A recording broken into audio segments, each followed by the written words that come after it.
I'm so excited to welcome you, our guest today, Tony Hajjar. He is a coach, entrepreneur, and performance expert. Excuse me. And he's a community builder who is dedicated to redefining how we think about youth sports, fitness, and human development across all ages. As a co-founder of both Drive Custom Fitness and the Hajjar Volleyball and Performance Center, Tony blends world-class training with mentorship and emotional intelligence to help athletes and clients of all ages discover their potential on and off the court. His philosophy, kids first, wins second, guides everything he does. Just hold that, kids first, centering the young people. Then the wins come, right? From working with youth and collegiate volleyball players, he was at Merrimack College, where my husband is now, for a long time before he started this venture at Drive Custom Fitness. He approaches his coaching with this emphasis on emotional control, open communication, and personal growth over perfection. His mission is simple yet profound: to build communities where connection, compassion, and effort matter more than the scoreboard. And it's not even a matter of matter more, it's centering and prioritizing and connecting to that as a value while also holding space for the wins and the competition.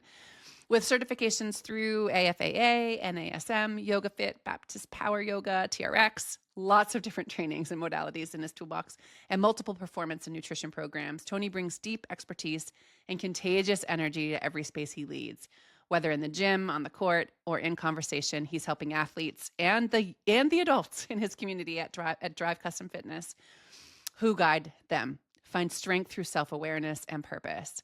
So excited for this conversation. And again, he also is a sports dad, and he grew up in the home with a dad who was a coach as well. And that is a huge part of his story and what has influenced him. So I love this. I love this conversation. It is so beautiful. So, all right, enjoy. Until next time, here we go. All right. Welcome, Tony. I am so excited to have you here. Really, truly excited to get to learn more about you and your journey and extract some of that wisdom that you've gained along the way to pay it forward to parents. Yeah, I'm super excited to be on. Samantha, thank you so much for obviously asking me to be a part of this. Oh, let's dive in. So let's start with your cultural upbringing and background and what you feel comfortable and pulled to share in terms of how it's shaped who you've become. Yeah, I mean, I was born in really a coach's household. Yeah. My dad came here in the early 70s from the Ivory Coast of Africa as a soccer player and a volleyball player. And that journey really started, in his transition to America. So he went to work extremely hard. He did all the things that he should have. And he had an opportunity to travel a great deal and do a lot of stuff in the sports in both ends. And, eventually what happened, he had us at a young age, and volleyball was a major part of our lives. He coached high school 30 plus years. Yeah. And everything from basic games and a lot of different higher levels. And he got us involved at a very young age, me and my brother.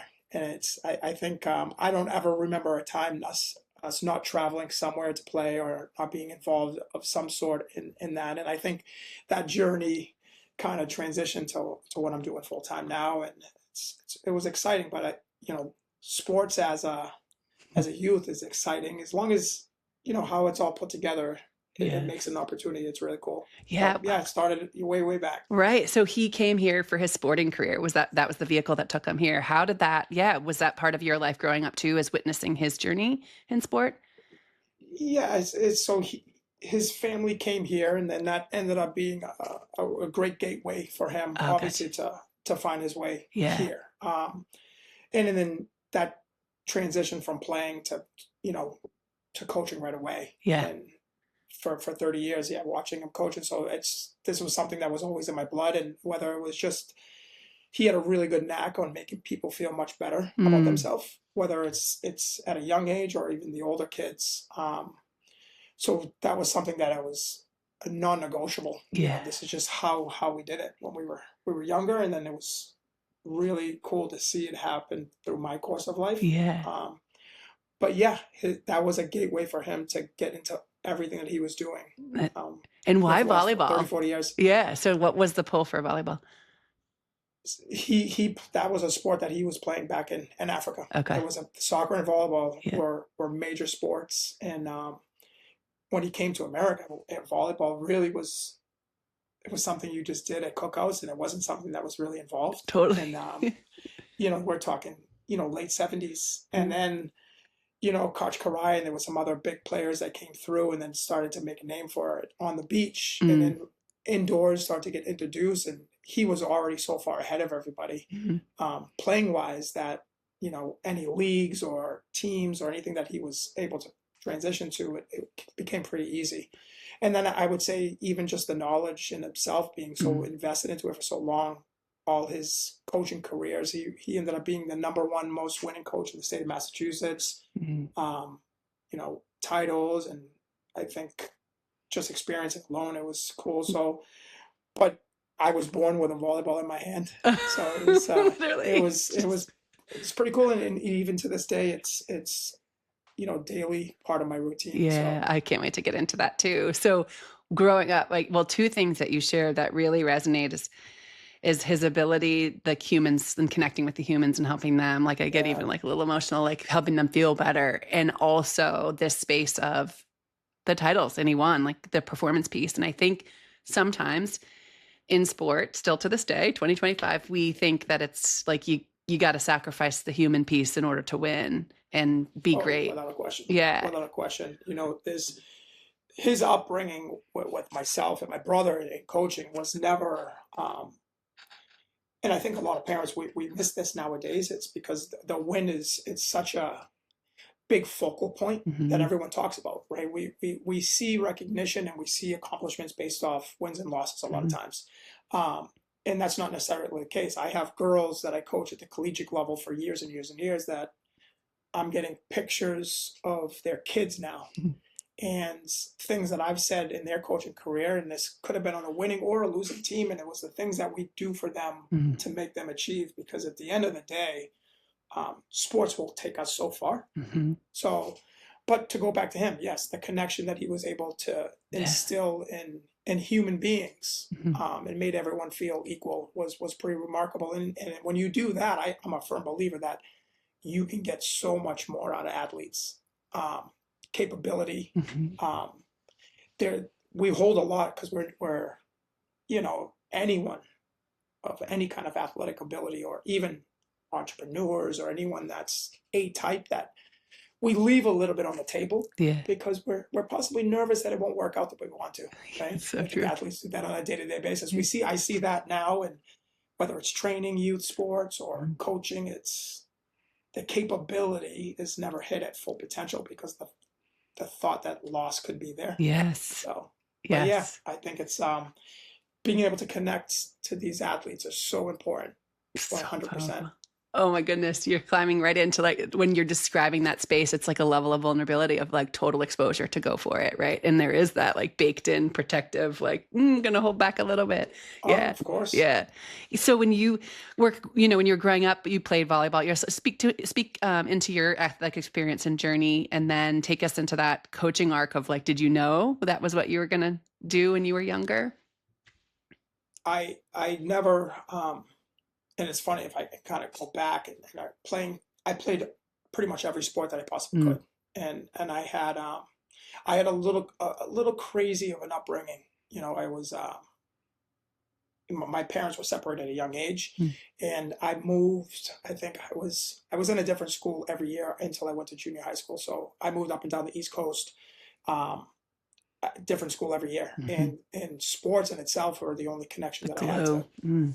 to kids. So for me to be invested, I had to be fully invested into finding the sports that I played, whether it was basketball or volleyball or baseball or whatever it may be. But Hmm. um, it was such an outlet because Hmm. it was the one place that I was able to feel free. I went and I performed, and I was able to keep my head down and just work. And um, it was exciting. And then, I was seeing my dad on occasions, and then eventually junior year, I moved in with him, and I I played volleyball right through high school and into college, and then even after that. Um, but sports in general, it was always it was in my blood, and I would still say, even to this day, running a performance center, and um, athletes are whether you're 15 years old or 55 years old, we're all still wanting to be invested into something. Yes. And I think that this carries us from the beginning. So to go back to your question, yeah, this is something that started, and it's never left. Yeah. And the iteration into, well, and you wear multiple hats now. So your connection to sport now, father, right? Sport dad in that way, wearing that hat and raising your own girls. And how old are they? I know you have one in high school. Are they both in high school? Yep. I have a junior in high school, and I have, she's going to be 17 in November, and I have a sophomore in college. In college. Okay. Yeah. I have one that's competing at Merrimack, and I have my youngest daughter early committed as a sophomore to play soccer. Love. So we're excited for both of them. That perspective too, and I have so many questions in terms of just how you've raised them, but for kind of pulling down where you are now in sport and your connections. You've referenced the performance center, right? So you speak into that, and then but before that, coaching experience, right? So time at Merrimack. So fill in those pieces for us in terms of your career and where you. Volleyball started way back. I started obviously just like everybody else has, and at the high school level, and as an assistant coach, and eventually as a head coach, and then from high school it became. My father started a club program in 1996, which was the first juniors program for boys volleyball at the time around the area. If anything, the only other, it was about an hour away.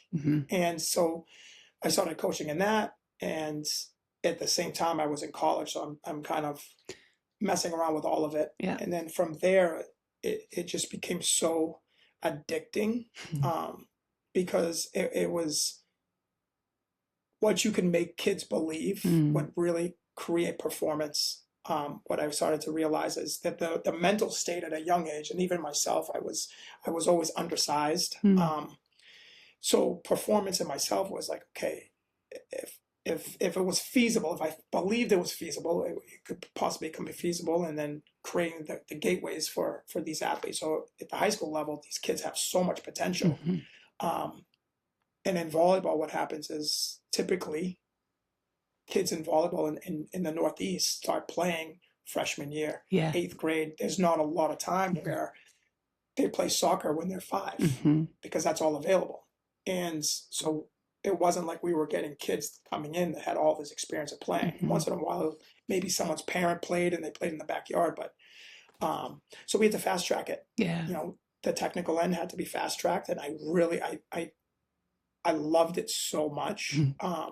I never thought I would not be doing this full time. So that journey started from high school, and then obviously club, and then moving from club to other programs, and then they just kept evolving.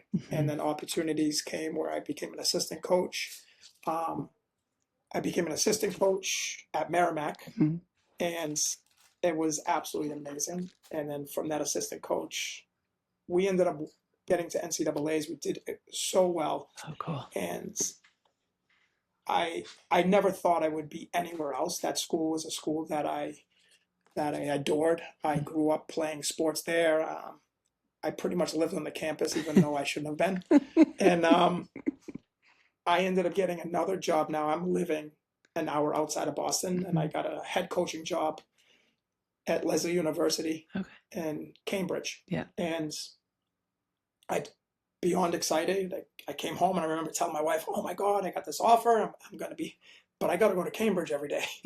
And at that time, my oldest was born.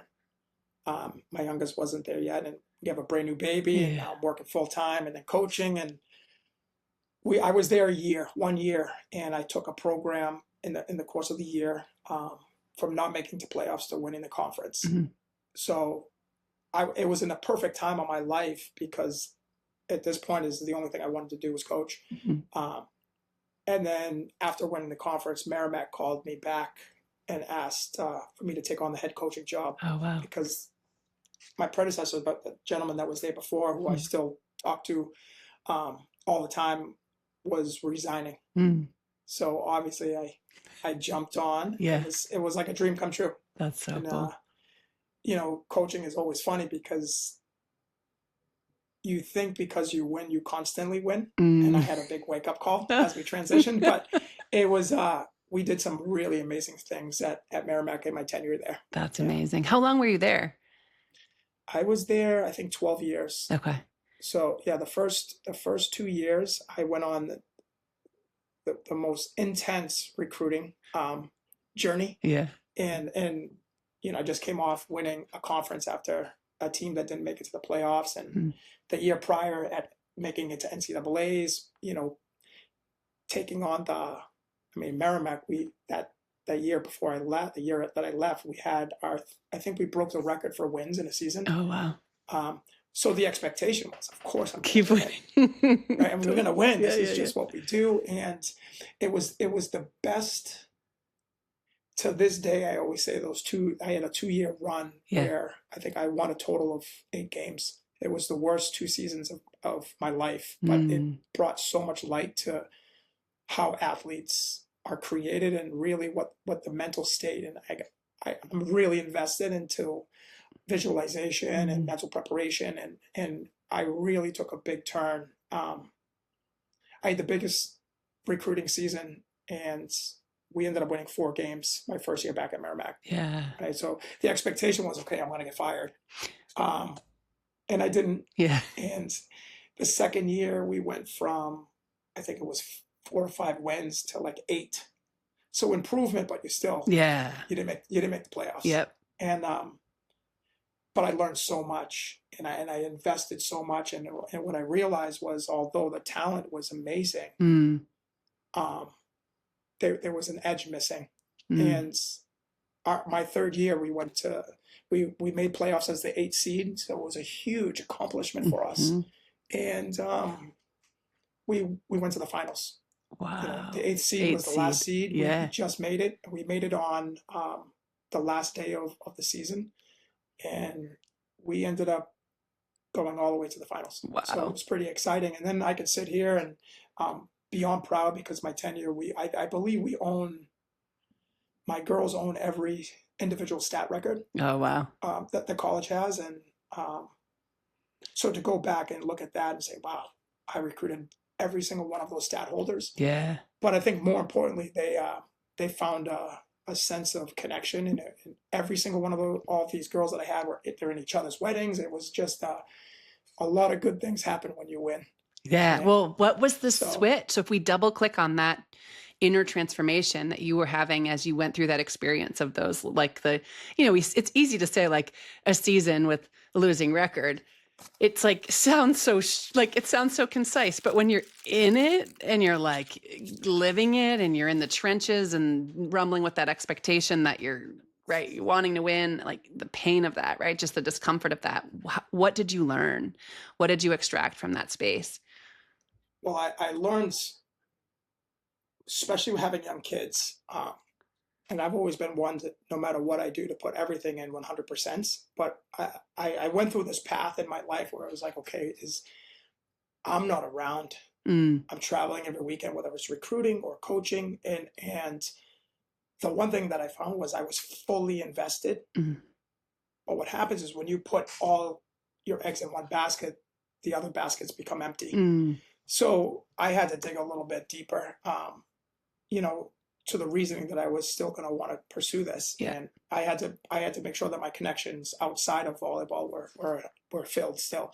Yeah. So one, making sure everything at home was at 100%. And then I was able to put more time when I felt good there, I was able to put more time into the coaching. But the coaching changed when I realized that I had to make the girls believe that they were just better than they were. And we weren't lacking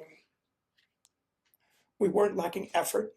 We weren't lacking talent all the way around, although, a small school on the East Coast competing with some of these other bigger campuses, bigger schools that have more to offer and more money, where we were competing against money for an awful lot of it because their outreach was bigger. So I created a lot of connections in the recruiting portal, especially out west. And we did a lot of internal findings with these girls, meaning, why are they here, what are they doing, and what's the value of it.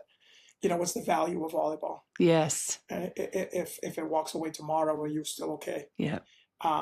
And when I got the girls to start to believe that if volleyball ended tomorrow, they still would be okay, Mm. that's when they started to put a little bit more effort into it. We did a lot of visualization, Yeah. anticipating, thinking, what's the outcome before the outcome? Yeah. What does it feel like to pass a ball without the ball? Yes. And these girls started to live a little bit more in the sport. Mm-hmm. And being a coach that would make a big deal about everything, starting to step back and making a big deal about the things that mattered a little bit more. Mm. And it was really about the peers. Yeah. Yeah, this is so peers. powerful. So pausing to like what you gave them permission in terms of like, well, first you took care of in your own way in terms of like who I am beyond coach, right? Like, cause I think we can become so enmeshed with our identities that those roles that we have in the world kind of take on, like merge with who we are. And that permission slip of like, you're going to be okay with or without volleyball, like gives a solid foundation to be able to launch from, of that, like that's internal, call it like that felt sense of safety. And now I can go do this thing because this isn't life or death. This is volleyball. I get to engage here. That's so powerful. Yeah. I think that started a long time ago. It was a ride back from Connecticut with my father. Mm. And I had, it was a big high school game with a lot of recruits, and I had all the opportunity to be showcased, and I played like crap. Mm. And I did not have a good performance. And I think it was the anticipation or the expectation that I was supposed to be this top tier guy, and I didn't perform. Yeah. And I remember my dad on the ride home, it was a 3-hour ride, and he's like, listen, win or lose, you're still sleeping in the same bed. Yeah. And I still love you the same. So that kind of gave me the opportunity to say, oh, I'm good. Yeah. I'm not gonna, if I'm not here to impress you, I don't have to worry about it. It's just for me. Then I'm just going to, if I make a mistake, I'm going to go as hard as I possibly can. And what the outcome is, if the outcome is I have no control. Yeah. So, and I kind of instill that into the girls. Yes. It's like, we say it even now. I coached for the first time ever. We have a big club program with about 17, 18 kids, 17, 18 teams. And I coached the U12, which was 11 and 12-year-olds. So fun. And it was different, but I said the same thing to the girls. It's like, make 1,000 mistakes. Yes. Because you're going to learn so much faster than everybody else. Oh my goodness. Well, we got to like say that again, right? So and also I know we have coaches that listen to and athletes that listen. And also like, if we're staying in our lane of like parent, right. And service of parents, it's like, hear that, like, it's okay. Like, and those losing seasons, what was intact and still intact, or those girls are still in touch and connected with each other, right? As life goes on, and the learning from that experience birthed into life this like incredible like connection that was preserved, as well as opportunity to make runs and like and hold records. So that's so powerful. And I still walk into cultures where it's not okay to make mistakes. The expectation is perfection. And while we can strive for that excellent like perfection of our craft, right? We have to say like, what's that even? What is that, right? So in volleyball in particular, if we kind of climb in there, and now you are right. So moved on from Merrimack, I would love to start to segue into the work you're doing now and like dive a little bit into the culture inside your club. Particularly around what we're talking about here with mistakes. So I'm going to put a pin there and have us come back to just the transition post-college. Like, was it hard to leave? Like, were you pulled? So what, speak into that? So that's all. I thought I was going to be a college coach for the rest of my life. That was the ultimate goal. Was I wanted to keep, this was something that I wanted to do forever. The whole time I was at Merrimack, I was also working in the fitness space, and I loved it, and it was a great offset, and it gave me balance. And what I started to realize was, financially, a lot of times it's not always the easiest road. Either one, both of them are extremely hard. But in 2013, I made the decision to open my own business, small business, and my business partner involved, and we jumped all in, and it was okay for the first couple of years because we were operating in a 5,000 square foot space We were running a lot of sports performance stuff, Mhm. with athletes, and eventually I had to make a decision, and it came at a perfect time because Merrimack at the time was transitioning to D1. Mhm. Um, so kind of gave me an ultimatum where this where I was as a part-time coach, although Mhm. anyone that coaches at the collegiate level is always a full-time job. Mhm. Um, you know, but that transition from D2 to D1, there was just going to be much more work that I had to put Mhm. into it, and I wouldn't be able to juggle both. As I said earlier, I had to be a parent. Number Yeah. one, I had to support, and there was no way for me to be able to wear all the hats. I Mhm. couldn't do it. One was going to have to fall short, and I joke about it all the time with my wife. I was like, okay, well, I'm either gonna have to give you up or I have to give up coaching. And Jeez. it's I made the right decision, Right. because we have our club and I'm still invested into Mhm. coaching, but I had to walk away. It was extremely I'm difficult. sure. It's because you make that decision in all these years, Mhm. I but feel that with it teaching, was it the was the right classroom. thing. Yeah, so this Awesome. and how I see you and how I see myself, for what if this is helpful, is like there's like you are like coaches in you, like you, wherever you, it's just the vehicle shifts, right? So for me, I Of feel like the course. teacher, like it's not a traditional classroom anymore. I miss it so much. And I just, my classroom looks different now.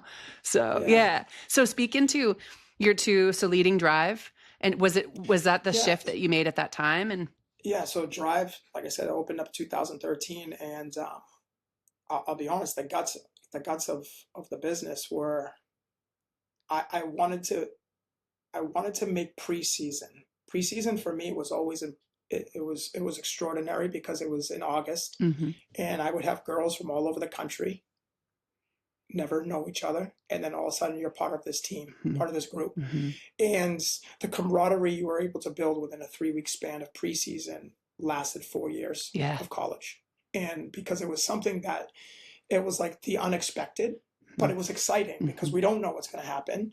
And then you go through this journey together. And what I wanted with Drive was exactly that. I worked in the fitness space for forever, and it was you swipe in your card, you go on a Mhm. treadmill, and you leave. And you were lucky if the person at the front desk knew you. Mhm.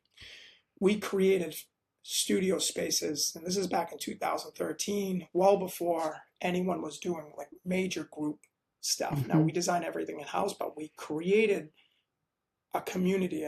We said, me and my business partner, we want a community like preseason. I want these people coming in not knowing Yeah. who each other are, and then you find the same people every day at 5 a.m. Yeah. And now you're this team, and Drive that's that transition, and then we went from that first studio space at 5,000 square feet, and 2.5 years later we transitioned to a much bigger space, and Mhm. that happened a couple times over, Yeah. and here we are now. And the community piece, so that makes so much sense, understanding your why, because that's something that's Yeah, so palpable, and hearing Rob talk about it. So this yeah, community, just the outreach you do, the connection, the like, he'll call it buzzing, like just an yeah. energy in the space that's so palpable. And you feel it from the outside, right? Like just some, yeah. Of So that course, is of course. so beautiful. And it's, yeah, that idea of building and creating a like that feeling of preseason and the excitement of something brand new and a fresh start and bringing people, like it, that's exactly it. Yeah. So cool. Yeah, Yeah. yeah. Yeah. And we're enjoying it. Yeah. We're enjoying it daily. And like I said, it's in this space. It's different than high performance athletes in Mm. college, right? But very similar. Um, College athletes wish and miss the days that they were playing. Yeah. Athletes in our facilities, whether you're in the 50s or 60s, miss the days they were part of a community. Yes. Maybe not so much playing, but being part of something. Something. Yeah. The third And space. Have you heard that concept before? I Like a have third not. space? Yeah. So I was helping resurrect a pool that had just been like abandoned. It originally, like really long time ago in the Berkshires, was like a healing, like it's spring fed. So it was this like gathering place of healing. So as we were fundraising to reopen it, that was the concept that we talked about, was the third space. It's like between work Yeah, and school, right? Or of course. Yeah, work and home. Like, where is this place for community gathering and connection? We've kind of lost that as a culture. And we talk about loneliness and all the things. And so you've created that. It's really powerful. We're beyond it. And I think the most important thing out of all of it is what we've done for all of the kids that are no longer kids, that are my age, your age, that now have something they're part of. Because I remember growing up and, little Tommy never played any of the sports, and he would go to school and go home. And then what did Tommy do after? Right. He wasn't connected. But now all of a sudden, Tommy is a high performer in one of our fitness classes at the age of 60. Yeah. Whether we're invested prior or now, you're in it. Yeah. And I honestly believe someone even in their 60s or 50s or 60s or 70s, it relives everything. Yeah. And this facility, I believe, becomes a great deal to a lot of people. Yeah. And that it's so an cool. invitation if you're not local, right? So in Salem, New Hampshire, if you're not to find, and it's challenging with time, right? We're taxi, like we were saying before, time is a thing, it's real, right? We got a lot going on. And also making the time to have that piece, because I think too, as it brought more balance into your coaching at Merrimack, brings more balance into our home. Me being able to get out and move my body. I love being able to run, and we have so many trails local to us. I'm a better mom when I do, and being able to, now I start to see the same people, right? Again, it's not inside of a building, but it's community in that connection. So that you have that, you're working in also in the club area and arena, so that I would love to dive right into that. You can share as much as you want about the club and the organization. And I'm so curious when you talk about some of these concepts of the power of belief and what that looks like. Because I'm hoping that as parents listen and we're learning more, it's those are the things to look for. This is mistakes are okay, right? What are the things that we can learn from you? So overall, the club, tell us about your club that you run. So the club originally started in 1997, I think it was. And my dad started it. Okay. And it was small, and it was all on the boys' end. And it was successful. We were probably one of the strongest, if not the strongest, club program for about a 10-15 year run in New England, all in New England. And it was great. And eventually the boys program, it was running, and my dad was kind of owning that at the time, because I ended up transitioning to drive, and it's a drive, Merrimack, it all didn't fit. Yeah. So the boys program kind of diminished at that point, I would say probably back right around COVID. My dad was at a point now, he's like, I can't do it anymore. I had no time to invest really a lot of work into it, because right around COVID, I opened up, which is a Lead Z Volleyball Academy, on the girls' end. And the only reason we started it, myself and my business partner, we started it was because my daughters were playing for other programs. And selfishly, I was not happy with the coaching they were getting. Yeah. Right. The philosophies from the coaches, the expectations from the kids, and at a young age, the technical end was just not being taught. So we said, okay, I'm just going to start the girls, and we'll piggyback all kind of off the boys, and that established. And I think we're around 19 teams. That's awesome right now. Yeah. And we're providing a space, one for parents and for kids. Yeah. And for me, the club it's no different than it was when I was playing, and how my dad was operating the club when I was playing. And it was kids first, win second, and my dad used to always say, it's if the kids buy in first, the wins will happen second. If you try to go for wins first and the kids don't buy in, you'll never win. Yeah. And I'm a firm believer in that same thing. And it's kids first. Yeah.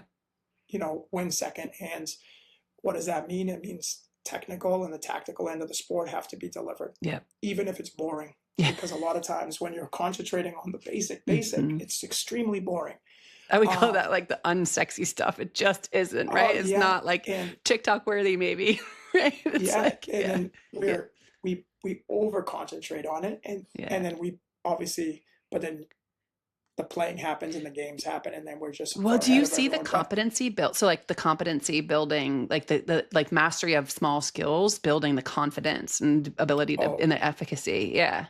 Without question. Yeah. The skills and drill stuff is just it follows into everything else. And again, this goes back into confidence with a 12-year-old. Yeah. That confidence stems, I'm a firm believer, it transitions right into class. It transitions at home. Yes. And knowing where they were compared to where they finished. Mm-hmm. The gains. So important. Yep. It's so important. And we overanalyze that for them. Yeah. We over communicate that to them. And we have a big parents meeting at the beginning of the year, and it's what's the expectations for the club? And then parents, you don't have a say. Yeah. The club has a say to your kids, and if you want to communicate with us prior or after, but let the kids play. Let the kids play. Say more there. So climb into that. Well, if you're up for it, sharing what the red flags, I guess, in terms of, because we're listening to you talk about this, rich upbringing in terms of the gift of human first and being able to understand that then can generate performance. And so you're moving through, and then you're raising your own girls and are like, yeah, hold on, no, this is not okay. So as a parent, sometimes parents don't know, especially if it's new to them, right? Of what's okay, what's not. So curious if you would speak to the things you were noticing where you're like, no. I'll be honest, Samantha, this started, the parenting thing and the coaching. Coaching has always been easy. Parenting, as you know, is not always easy. No playbook. Right. And someone that's always been I would say a high performer, meaning I want to excel at the highest level, and no matter what I do, I wanted to deliver that to both of my girls. And I would say that all the years coaching or watching them, as a parent, you see everything that everyone doesn't see with your kid, meaning, when they're not at 100%, when they missed the stroke, when they missed a ball, when they could have gotten something, when they couldn't, emotions or not, you see it. And I know, and I remember, early on, you just overanalyze. And I would say I'm probably more invested in my kids' performance than I probably was with my own performance. And just because you see it so much clearer. But I ended up losing my kids when I was younger, and meaning I was so on them about everything they didn't do right. And I remember taking a ride, and my daughter was maybe 6 or 7 at the time, saying that she didn't want to play anymore. And then you start to think about it, and it was like, wow, I put so much pressure on her at an unreasonable age. To where the development was stopped. It no longer wanted to produce because she was so afraid of winning or losing. Yeah, and that your honesty there, thank you for sharing, because it's so relatable, it's real. I think these are conversations that don't happen enough, and the experiences are happening, and the ability for you to be able to recognize as parents, where was that coming from? It was coming from this place of love, right? Passion and love and excitement and all the things. And so for you to be able to have that moment of awareness and then share it with us, thank you for that.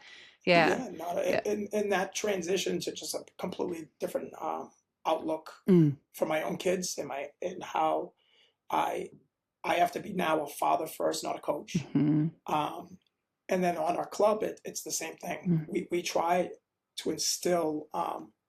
We want the kids to be comfortable. And, we say it all the time, is every single mistake you possibly can be made happens in practice. And I want you to be fearless. And we want you to go after everything. And we'll teach you the technical end to do that. And in the games, it becomes more fluent. And, we're a firm believer that too much input from too many different sources creates a complete setback. So we try to encourage the parents to let the kids play and let the kids be kids. And, we have a 48-hour rule where we're not talking to any parents within 48 hours of any tournament. And you doubled the 24-hour rule. It's 48, because even 24 hours, I think you're still hot. You're still heated, or you're still upset. And we sit down with all of them, and we have our kids set expectations at the beginning of the season of what they want. What do they hope? And then we try to explain to them that we want to win the regionals, and we want to win nationals. And it's like, how about you get 5 serves over? You break it down to process. Let's go process. So we try to break everything up step by step for them. And we've seen great success. How do you We're not. help your coaches? So you say 17 teams. When it comes to that, and this is probably more of like a coaching lens question of just like, how do you help in that onboarding process to be sure that they're embodying those same philosophies as when you're leading? Because you're not coaching all 17 teams, right? That's being upheld, and like mistakes are okay in practice, like go for it, right? Like you're safe here to do that. Let's learn from this. Yeah. How do you instill that in So, your staff? well, we do it on both ends. Mm-hmm. I do it here at Drive, Mm-hmm. and how I coach on the courts is no different than how I coach here Mm. with our employees. We have about 100 employees here. But we're beyond fortunate. We're so lucky that the club program with the 19 coaches, 80% of them play for me. Oh, wow. That's so Right. fun. So Yeah. we do a great job on tracking these guys through their college careers and their own coaching careers, Mm-hmm. and we keep them in system, and it proves that we did a really good job Mm-hmm. when they were playing for to have them all come back. Yeah. And their philosophies are no different. It's the same philosophy that we taught because they were winning. Right. They knew it's like, man, if I can get this kid to buy into this, Mm-hmm. this is going to be really, really good. And with a couple new coaches that we have, we teach them the system. Yep. And it's we have a playbook Yeah. of everything that we do for the kids, and kids are first. And that That's clarity priority. around that. Yeah, that's so powerful. Yeah. When you, so coming back to Dad Hat and that journey with your daughters, what would you pull forward in terms of like, or pay forward to parents that are listening? Like maybe they've been that way too, like a little bit intense and like wanting to just give feedback coming from, like the assumption is it's coming from a heart-centered place, and knowing that is going to lead to, right, like you said, kind of this like stunted desire to keep on going. How do you course correct? Like what can we pull into the conversation for parents that may be there? I think number one, just being in the sport for so long, and being is, we do a lot of sports performance here too in my facility, and being so active with parents, I would say let the kids play. Mm-hmm. And I'm a firm believer that multiple sports are always something good, so they can find what they really, really love, not necessarily what the parent loves the most. And I think let the kids openly communicate. We have a rule. I don't say anything at a tournament on the ride home unless my kid brings it up. And that's something that I changed a long time ago. And what happens is they'll talk more if they're open to talk more. And I see it all the time is you'll see kids, they'll be walking into their car after a tournament or a game, and the parents are like, you should have done this, you didn't do this. And although they're probably correct, because like I said earlier, I'm a firm believer that we know more of what's going on with our own kid than they do. We see it. Yeah. And you're also see honed in. This is like, I had to play with this is team sports new for me, right? Like, well, I played soccer, so that's not totally fair, but, swimming, right? Like you and Elaine, like just I like team sport, all of the movement. And I literally will watch just my daughter. So it's like, I had to catch myself, and I'm like, exactly what you're saying is I'm not even, so there was at one point where I'm like, oh, I'm going to pick somebody that like on a different player, and I'm going to watch them too. And it was a really helpful exercise for me to see like, oh, they turn the puck over too, or they make a mistake here. 100%. Yeah. And that was like, I had to like really work myself through that because of exactly what you're saying. We're so honed in on our own kid, and we're watching that story versus like zooming out to see the bigger picture. Yeah. The 24-hour rule is something it's pretty standard. And I always say, like I said, I'll get in the car and I don't say anything unless she opens the invitation to be able to communicate it to, or I don't say anything. I'm the parent typically in the corner of the fence in the woods, far away from everybody as possible. But they're doing everything they possibly can, and the one thing the coaches should be doing is delivering what they need to do. And there's nothing more that an athlete wants than to make their coach happy. As much as they want to feel their parents be proud of them, which we are Mhm. 100%, and we deliver that. We should talk about all the great things they've done Mhm. if it's an open conversation. Yeah. So for me, the open conversation is in stone, and I always say that even to our coaching staff is don't deliver all the bad things, deliver the good Mm. things, communicate the things that we want them to work on, and then Yeah. deliver good things. Yes. Kids hear what they want to hear. Mhm.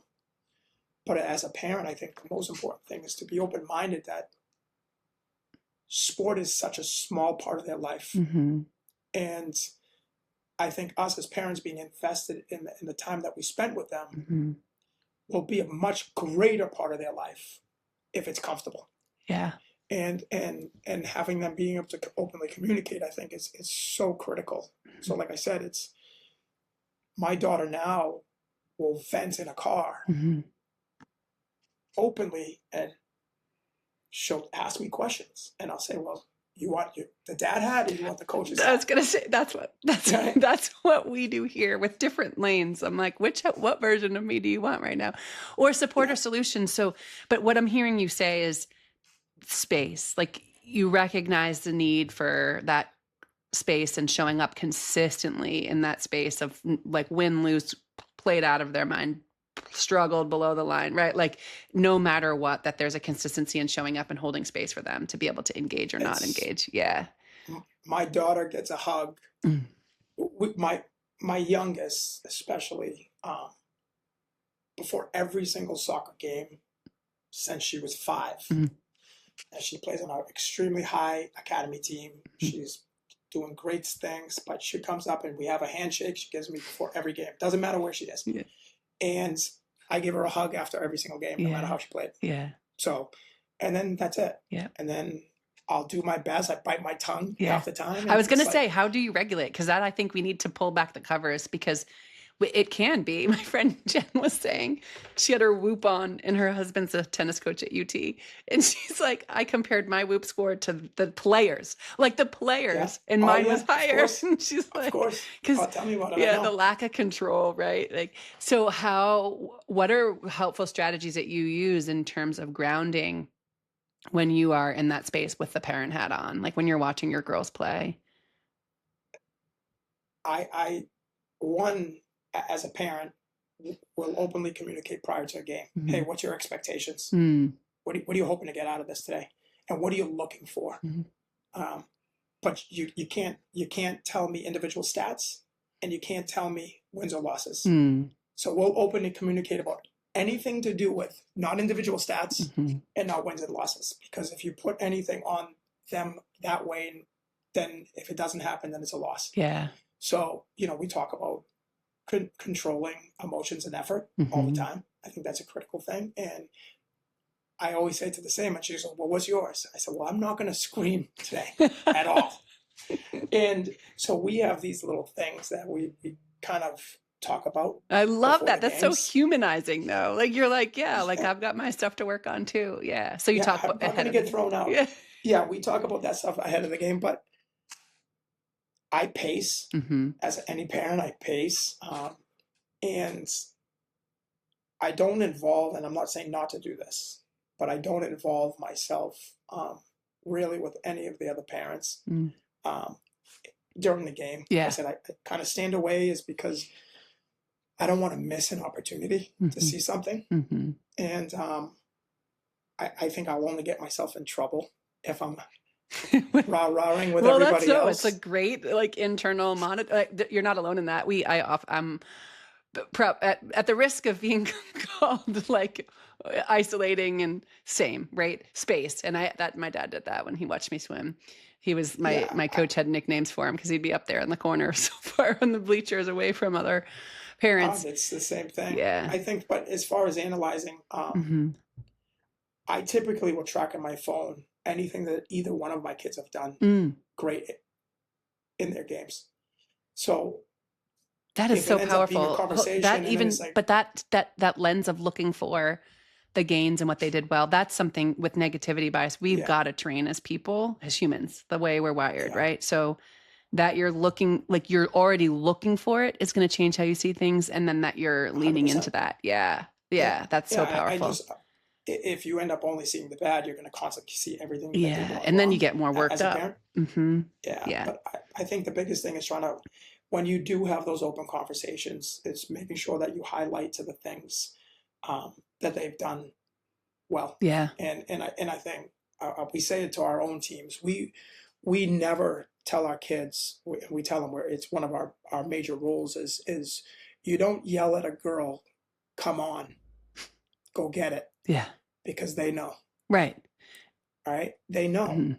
They know I what would their add job into that is. too, relax. Like, let's not be chirping that either, we right? just Yeah. need to relax. Yeah. But it's Yeah. for us, if a kid's made a mistake on a penalty kick and she misses, Yeah. she knows she missed. Right. She knows she missed. There's no need to relive it. Right. She's already living with that. Yeah. And there's so much pressure, and especially like the club base, that they don't need more. They're Right. fighting for time already. They're fighting for playing time. They're working through the pressures of being on a team a lot of times with kids they're not 100% familiar with. And it's, as parents, we don't need to add more to it. It actually will do a major disservice, I believe, by coming into practice. And I always say this to my kids now is that you have to be in your best state stepping on the field. The outcome you have no control. Right. You have no idea. But you can control how you step on the field. And I'll even see it now as my daughter will step on the field right before a game starts, and then she'll step off. She resets her breath, kind of gets herself grounded again, and then I'll see her step back. There's such intention with that. That's so powerful too. Yeah. And I think that parents just letting them know that, hey, when you're on there, you just have to be ready to be out there. Yeah. Whatever happens, I'm going to be okay with it. That's so true. Yeah. So speaking into that, like broad strokes here, and I know like generalizations like are a little bit tough sometimes, but from your lens, from your seat of what you see, the ways you interact, and you're hitting in, your experience as a son of an athlete and very well, like beloved coach from what I was reading about your dad. Yeah. And then in your own coaching journey from all levels through college and the club, plus the parents that you're interacting with at your performance center. So like, you just bring this really powerful lens with all these kind of blended perspectives. So what would you say we're doing well, as parents, and where are we needing to really like pull it in because it's causing harm, or it's getting in the way of young people? I think, and it's funny that you mentioned that because I just had a big meeting in-house in regards to our Elite C program, which is our sports performance program here. And I think parents do an amazing job giving the kids opportunity. I see it more now every kid trains now, every kid's playing in a club sport. There's all of these opportunities, and the parents are doing an amazing job fulfilling those opportunities. But the parents need to realize that the guarantee of high performance necessarily doesn't happen on the expense of $1. And an 11-year-old today may be the best 11-year-old and might be the worst 15-year-old. And they develop differently and they change. So I think as a parent, knowing that you're making the investment for reps and time, not for guaranteed success right away. And I see now that parents believe that because they're playing at this club sport, their kids should be out there every minute, and kids develop at different ages. Yeah. And I'll speak on my youngest. She works with Rob and adores him, but she's always been a great player, and this year she's beyond that. And it's because, and it's, to be honest, her club coach said it 2 years ago. She was on this high performance team and she was on the bottom of the barrel, and he's like, she's going to hit all cylinders, but she's not there yet. And we say the same thing all the time. It's like every kid will go through their growth spurt a little differently. Every kid will change a little differently. And what does the house look like? Yes. What does the house look like? And meaning, are we supporting them playing club? Are we supporting the kid that is getting 7 minutes in a game versus the kid that's getting 80? Yeah. Or what does that communication look like? Because I hear it and I see it a lot on my end as a director is the more vocal parents on all of the things the club's not doing right or the kid's not doing right are typically the kids that are not performing at the level that we believe that they should. Mm. And I think that strikes out of fear. Yeah. That the kids don't want to make a mistake. So I think the biggest thing is as a parent is $1, because you're spending $1 doesn't mean guaranteed success right now, but knowing that your kid, through reps and through training, kids will get better. Yeah. And they will change everyone's going to be projected at a different time. Right? So yeah, just be mindful of that. Like this. So, oh my goodness, I can't wait to share this and blast this everywhere, because what you're saying, that aligns. Like I presented a world coaching clinic for swim coaches, and I presented this equation that we need to stop perpetuating, which is put in the work and over time and it's a guaranteed outcome. And that's the lie that we're sold. And so I've never thought of it from a parent perspective in terms of like investing in opportunity, guaranteed outcome. There's no such thing as a guaranteed outcome. Even if your child, my child, like if our kids are working hard over time, that does not guarantee any outcome. There's also that factor of uncontrollables, which impacts outcome. So I think that's a question I've shared before, but I go back to is like, what's worth doing even if you fall short of that wildest dream outcome that you're wanting, right? What's worth doing, what's worth pursuing, and remembering. And it's tricky. Like our oldest was late to hockey because I fought it forever. I'm sorry, Kylie. And that has been something we've had to kind of stay tethered to, is like in her own time. And wherever in the skills she's honing, whether she ever gets where she wants to in the sport or she doesn't, like it's going to help her as a human being long term. And she loves it. So yeah, so those are such valuable, so valuable. And I think for the parents that are vocal and that like 48-hour rule, even if your club doesn't have it, like implementing it in your own home, and it can be wildly uncomfortable because you probably want to rage and burn things down, but it's like, okay, what is actually happening underneath? And if you get to, it's probably fear, maybe even sadness, right? Yeah, I mean, of course, because listen, we're all designed to fight. You know, this happened millions of years ago when we had to fight saber-tooth tigers, right? So we're programmed to perform. We are, and I don't care if it's a 6-year-old or if it's an 18-year-old. We're programmed to perform, and we want to win. Yeah. You know, and we want to be accepted. Kids want to be accepted. So, you know, I think another thing that I would really encourage, and I say it to my staff here all the time, it's like we control 2 things. Athletes control 2 things only. I'm a firm believer in that is the emotions and your work rate towards it. You can't, if we could project what everyone's outcome would be, everyone would be millionaires because we'd be at Vegas betting on everything. Right, exactly. But it's not the case. We don't. But you can control how hard you work, and you can control your emotions and your attitude towards it. And I think as a parent, I've been successful as a father.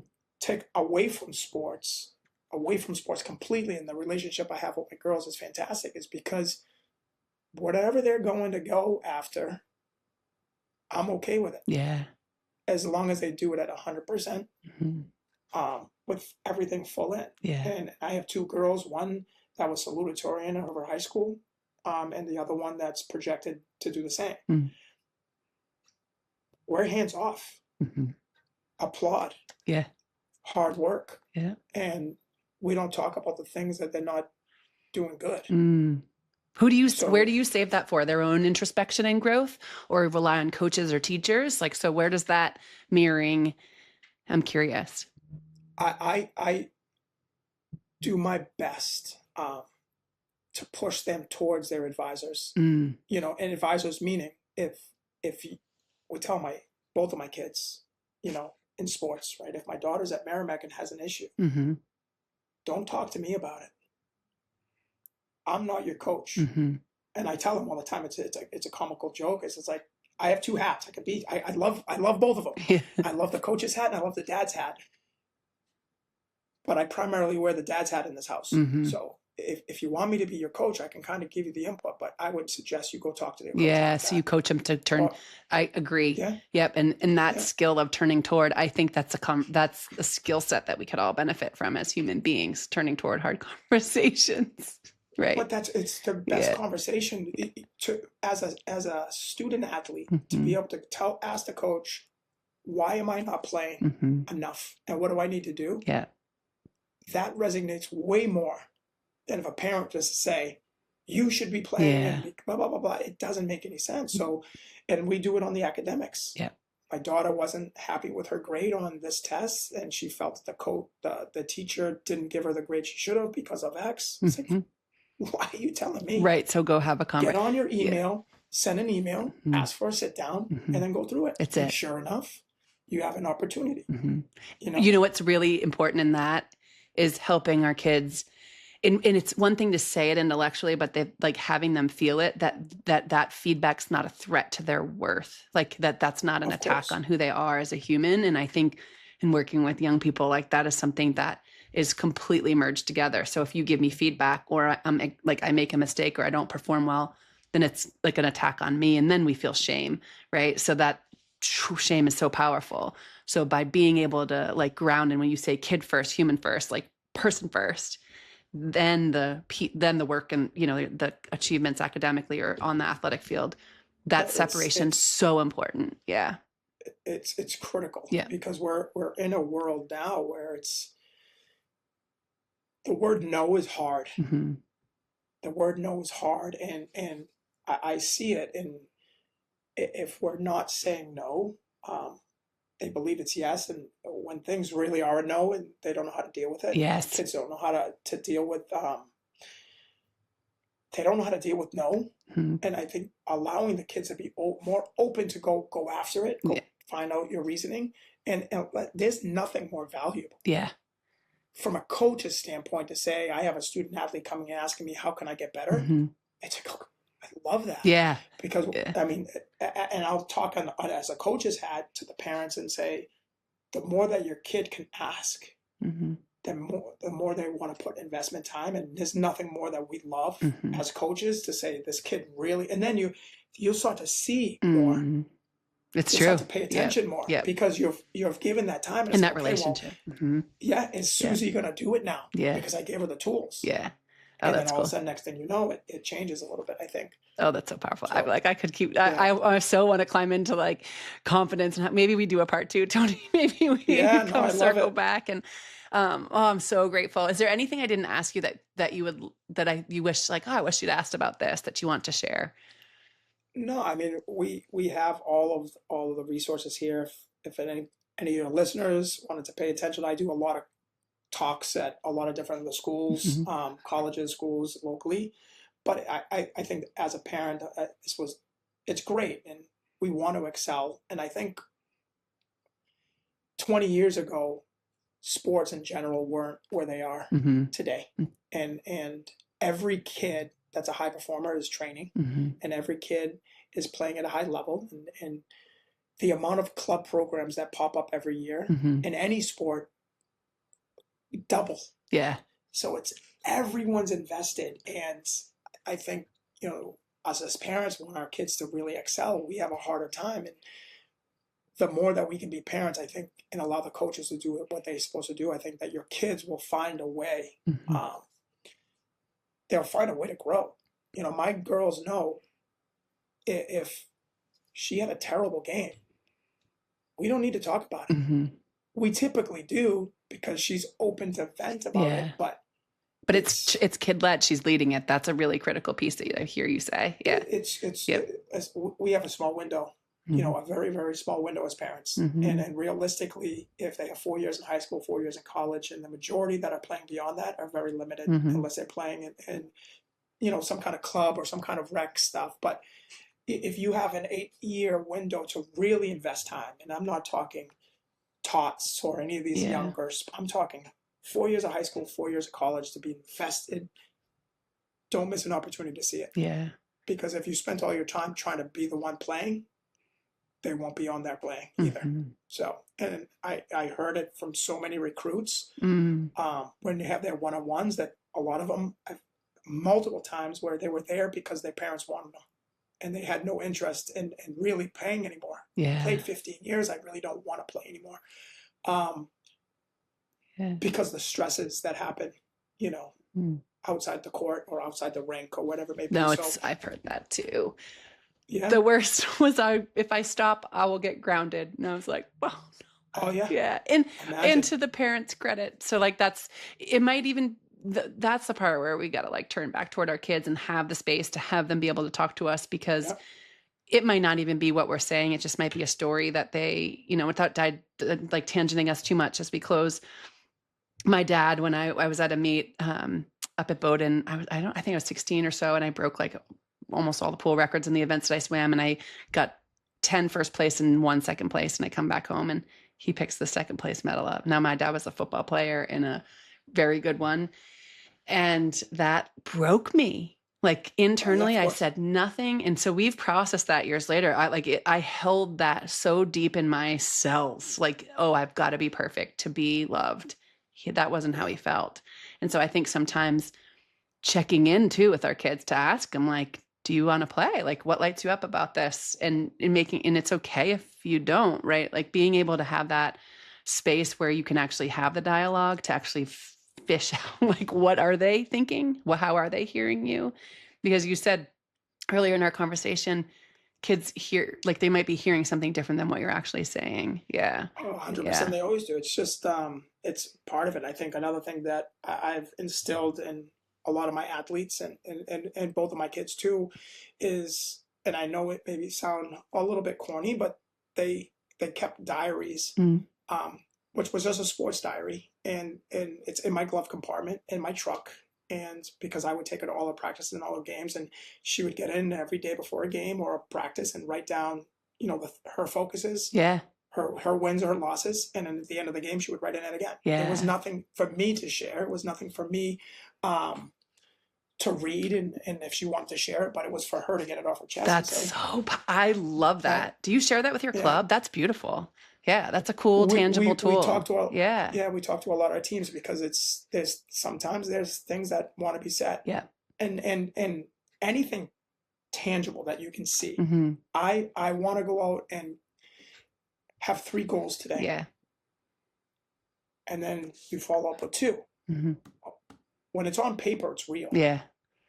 It's not just, oh, I had 3 goals, I was in the newspaper, great. Right. But when it's on paper and you were able to achieve it. Yeah. And there's this internal piece of connecting. It's the time too. Yeah. Oh, wow. Yeah. So powerful. So, okay. So how can people get a hold of you? Where can they find you? And then learn more if they're in this kind of range of East Massachusetts coast, New Hampshire, probably you have people from Maine, I'm assuming, come down to the club. I'm Drive Custom Fit right in Salem, New Hampshire. I'm here every single second. And I have an email is Tony, Tony, at drivecustomfit.com. Okay, they can get a hold of me by there. And yeah, awesome. I would be more than a resource. I would love to talk. I love this. This is my world. So yeah. Thank you so much. Okay. I know we'll be back for more, but thank you, Tony, for your time today. Awesome, Samantha. Thank you so much for having me. Yeah.